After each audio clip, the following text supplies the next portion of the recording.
Iran ও Israel আবারও হামলা ও পাল্টা হামলায় লিপ্ত হয়েছে। মঙ্গলবার রাতে তেল আবিবকে লক্ষ্য করে সবচেয়ে বড় ও ভয়াবহ ক্ষেপণাস্ত্র হামলা চালিয়েছে ইরান। ইরান বলেছে এটা তাদের ইতিহাসের সবচেয়ে বড় ও তীব্র হামলা। অপরদিকে তেল আবিব ও আশপাশের এলাকায় অ্যালার্ম বাজতে শুরু করেছে। ইসরায়েলের প্রধানমন্ত্রী বেনিয়ামিন নেতানিয়াহু বলেছেন, ইরানের সর্বোচ্চ নেতা আয়াতুল্লাহ আলী খামেনিকে হত্যা করাই হতে পারে এই সংঘাতের শেষ করার উপায়।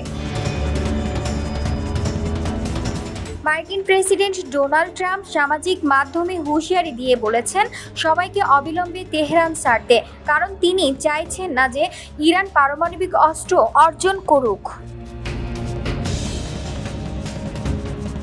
ইরানে হামলায় অন্তত 220 জন নিহত হয়েছে, যাদের মধ্যে রয়েছে 70 জন নারী ও শিশু। অপরদিকে ইরানে পাল্টা হামলায় 20 জন মারা গেছে। এদিকে গাজায় চলমান যুদ্ধে নিহত হয়েছে অন্তত 55,432 জন ও আহত হয়েছে 1,28,923 জন। অপরদিকে 7 অক্টোবর হামলায় ইসরায়েলে 1,139 জন প্রাণ হারান ও 200 জনকে জিম্মিতে নেওয়া হয়।